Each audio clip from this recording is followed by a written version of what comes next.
Alright, what's up mga kaigan? And welcome again sa ating new vlog for today's video. Again, welcome to my channel! Yay! Charing! Eme!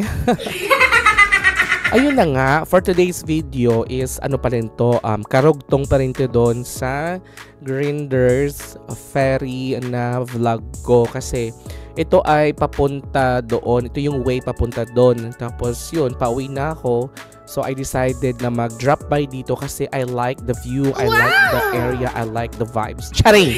Ayan, kasi nga kung sino man yung gustong-gusto talaga yung nature, ayan, magugustuhan nyo kasi ang ganda talaga dito guys, yung viewing, the mountains, the trees, and everything.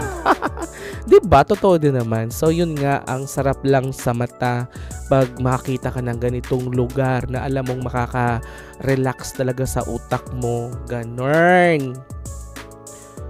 So, ayun na nga. Eto, yun nga. Sabi ko nga. Nag-drop by ako dito para makakuha ng mga konting shots lang ng drone.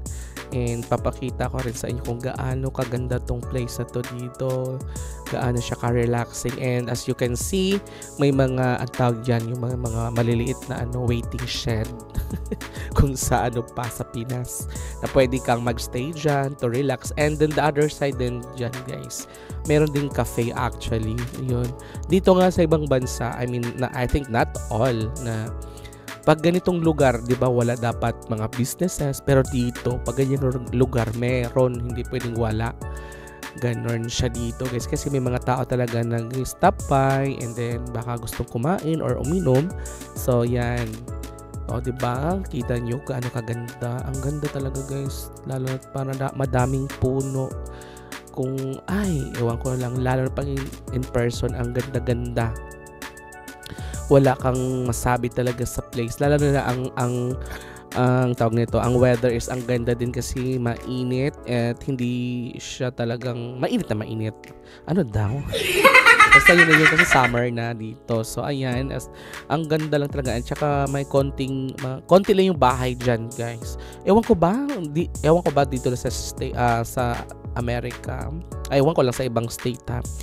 Yung iba dito talaga gustong-gusto manirahan sa mga countryside. Like countryside is parang sitio kung tawagin sa atin sa Pinas. I think so, mga ganun siguro. Dito gusto nila manahimik. Gusto nila tumira sa tahimik na lugar. Kaya yung iba, kahit mag-isa lang sila at maraming puno, gustong-gusto nila yan. So yun na nga guys, marami na akong sinabi. Thank you for watching and everything.